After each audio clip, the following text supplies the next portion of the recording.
வணக்கம்.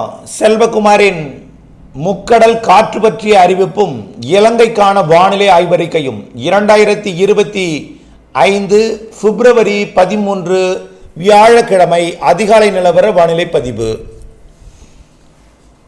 அதிகாரப்பூர்வ முக்கடல் காற்று பற்றிய அறிவிப்பிற்கு இந்திய வானிலை ஆராய்ச்சித்துறை அறிக்கையை பார்க்கவும். முக்கடல் காற்று பற்றிய அறிவிப்பு. காற்றை பொறுத்தவரைக்கும் குமரி முனையில் மட்டும், குமரி முனை அதனை ஒட்டியுள்ள மன்னார் வளைகுடா குமரி கடல் பகுதிகளில் லேசான ஒரு காற்று 35 40 கிலோமீட்டர் வேகம் கொண்ட காற்று எப்பொழுதாவது ஒரு முறை திடீரென்று வீசலாம்.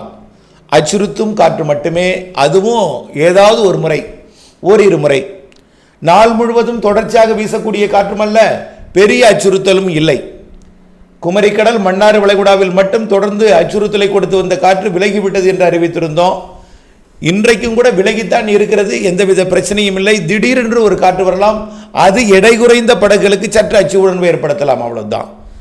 பொதுவாகவே குமரிக்கடல் அரபிக்கடலை பொறுத்த வரைக்கும் சீற்றமாக இருக்கும். அதுவும் இப்போ அறிவிக்கக்கூடிய இந்த நாளில் கொஞ்சம் அச்சுறுத்தல் இருக்கும். காற்றை பொறுத்த வரைக்கும் 23ஆம் தேதி வரைக்கும் எதுவும் பாதிக்கக்கூடிய காற்று இல்லை. ஒட்டுமொத்த தமிழ்நாட்டின் கரையோரம் மற்றும் குமரி முனை, அரபிக்கடலோரம், கேரளா கடலோரமும், மாகே, ஏனாம் எல்லாமே ஒட்டுமொத்த முக்கடலுக்குமே பெரிய அச்சுறுத்தும் காற்று ஏதும் இல்லை. குமரி முனையில் மட்டும் இருந்து கொண்டிருந்த காற்று சற்று விலகி இருக்கிறது. எப்பொழுதாவது ஒரு முறை மட்டும் அது எடை குறைந்த படகுக்கு 35 கிலோமீட்டர் வேகம் கொண்ட காற்று அச்சுறுத்தல் விட்டு எப்பொழுதாவது வீசும், அவ்வளவுதான். அது கொஞ்சம் முன்னெச்சரிக்கையுடன் இருந்தால் போதுமானது. அடுத்தபடியா 24ஆம் தேதியிலிருந்து வரக்கூடிய அடுத்த காற்று சுழற்சி இலங்கையின் கிழக்கு கடலோரத்திற்கு காற்றை கொடுக்கும். முதல்ல 23ஆம் தேதியிலிருந்து இலங்கையோட கிழக்கு கடலோரத்திற்கு வலுவான காற்றை கொடுக்கும். 25ஆம் தேதி தமிழ்நாட்டின் கரைக்கே கொஞ்சம் காற்றை கொடுக்கும். மன்னார் வளைகுடா மட்டுமல்ல, பாக் ஜலசந்தி பகுதிக்கும் தமிழ்நாட்டின் கரையோர பகுதிகளுக்கும் கிழக்கு காற்றை கொஞ்சம் கொண்டு வந்து ஏற்றும். மாத இறுதியில் மழை தரும் என்று எதிர்பார்த்து கொண்டிருக்கூடிய அந்த நிகழ்வு தமிழ்நாட்டில் 24ஆம் தேதிக்கு மேல் கிழக்கு காற்றை கொண்டு வந்து கொஞ்சம் அச்சுறுத்தும் காற்றை கரையை ஒட்டிய கடற்பகுதிகள் தொடங்கி ஆழ்கடல் வரைக்குமே, அந்தமானுக்கும் தமிழ்நாட்டிற்கும் இடைப்பட்ட பகுதி, அந்தமானுக்கும் இலங்கைக்கும் சுமத்ரா தீவிற்கும் இலங்கைக்கும் இடைப்பட்ட பகுதியில் சற்று அச்சுறுத்தும் காற்றை கொடுக்கும். அது மன்னார் வளைகுடா குமரி கடலில் கொஞ்சம் கூடுதல் மழை காற்று இருக்கும். கண்டிப்பாக தடை விதிக்கக்கூடிய அளவிலே குமரி கடல், மன்னார் வளைகுடா மற்றும் இலங்கை சுற்றுவட்டார கடற்பகுதிகளில் 25 28ஆம் தேதி வரை அச்சுறுத்தல் காற்று இருக்கும். ஆக கடல் தொழில் செய்பவர்கள், அதாவது தூத்துக்குடி கொழும்பு, தூத்துக்குடி மாலத்தீவு, தூத்துக்குடி லட்சத்தீவு இடைப்பட்ட பகுதிக்கு சரக்கு போக்குவரத்தை நடத்தக்கூடிய தோணிக்கு சரக்கு போக்குவரத்தை நடத்துவதற்கு சற்று அச்சுறுத்தல் காற்று 24ஆம் தேதிக்கு மேல் இருக்கிறது என்பதை நினைவில் கொள்ள வேண்டும். சரக்கு போக்குவரத்தை நடத்தி கொண்டிருக்கும் போது 24ஆம் தேதி எந்த இடத்தில் இருப்பீர்கள், எந்த இடத்தில் பயணம் செய்ய நேரிடும், 24க்கு மேல் என்பதையெல்லாம் திட்டமிட்டு 24க்கு மேல் காற்று அச்சுறுத்தல் குமரிக்கடல் மன்னார் வளைகுடா பகுதிகளில் இருக்கும் என்பதை நினைவில் கொள்ள வேண்டும். அதே போல ஒட்டுமொத்த தமிழ்நாட்டின் கரையோர பகுதிகளுக்கு 24ஆம் தேதிக்கு மேல் மீன்பிடித்தலுக்கு அச்சுறுத்தும் காற்று இருக்கும். கண்டிப்பாக மன்னார் வளைகுடா குமரிக்கடலில் இலங்கை சுற்றுவட்டார கடற்பகுதிக்கு இருக்கும். ஆகவே அதற்கு பிறகு அந்த காற்று அந்த மாத இறுதி வரை இருந்தாலும், பிறகு மார்ச் மாதத்தில் 10 நாட்களுக்கு ஒரு முறை நிகழ்வு எதிர்பார்த்து கொண்டிருக்கிறோம். அப்பொழுது 10 நாட்களுக்கு 3-4 நாட்களுக்கு காற்று அச்சுறுத்தலும், பிறகு 6 நாட்களுக்கு காற்று இல்லா வானிலையும், அதாவது 3 நாட்களுக்கு மார்ச்சில் 3 நாட்களுக்கு காற்று அச்சுறுத்தலும், பிறகு 2 நாட்களுக்கு ஓரளவு காற்று அச்சுறுத்தலும், பிறகு 2-3 நாட்களுக்கு காற்று இல்லாத மீன்பிடித்தலுக்கு மிகச் சாதகமான ஒரு வானிலையையும் கொடுக்கும் மார்ச் மாதத்தில். ஆகவே காற்றை பொறுத்த வரைக்கும் இப்பொழுதைக்கு இல்லை, 24க்கு பிறகு என்பதை நினைவில் கொண்டு 24க்கு பிறகு கடலுக்கு மீன்பிடிக்க செல்பவர்கள் சற்றே எச்சரிக்கை வானிலை அறிக்கையுடன் இணைந்திருந்து, குமரிக்கடல் மன்னார் வளைகுடா பகுதிக்கு மட்டும் வானிலை அறிக்கையுடன் இணைந்திருந்து கண்டிப்பாக திட்டமிட்ட பணி செய்திட வேண்டும். அடுத்தபடியாக இலங்கைக்கான வானிலை ஆய்வறிக்கை.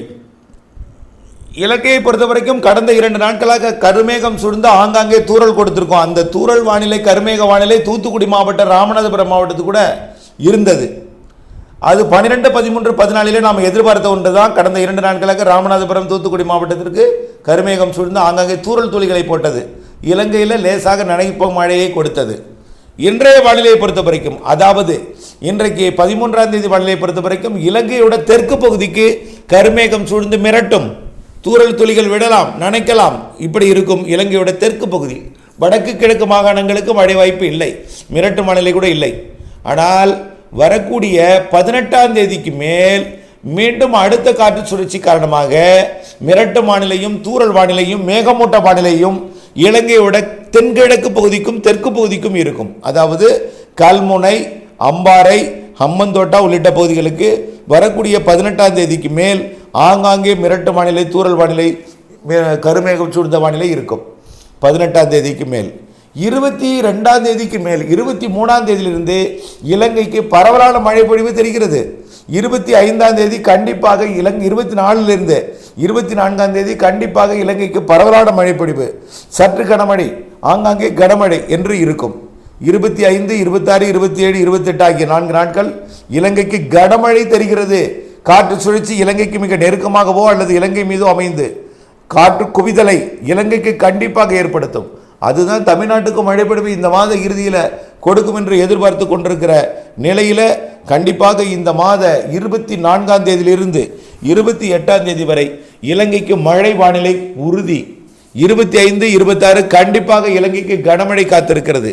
காற்று சுழற்சி அனைத்து பிடியிலிருந்தும் விடுபட்டு உயரழுத்தம் எதிர்ப்பில் போராடி இலங்கையை நோக்கி முன்னேறி வந்து மழைப்பொழிவை கொடுக்கும்.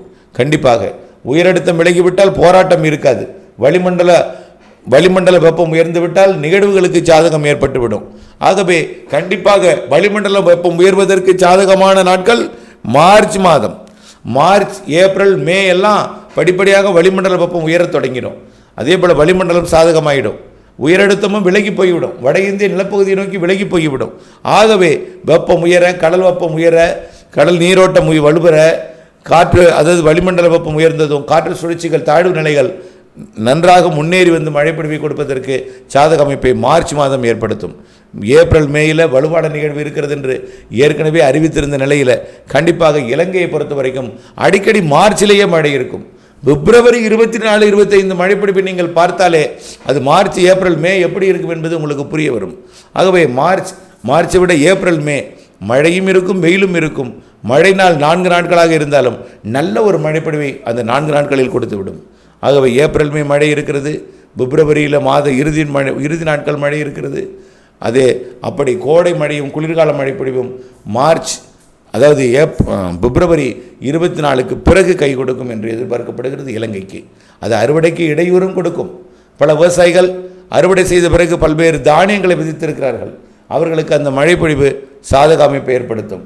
ஆனால் அறுவடை விவசாயிகள் வரக்கூடிய மாத இறுதி நாட்கள் மழைப்பொழிவை நினைவில் கொண்டு வானிலை அறிக்கையோடு இணைந்திருந்து இலங்கைக்கு 24க்கு மேல் பெய்யக்கூடிய மழைப்பொழிவு எப்படி என்பதை அறிந்திருந்து அறுவடைக்கு திட்டமிட்டுக் கொள்ள அன்போடு கேட்டுக்கொள்கிறேன்.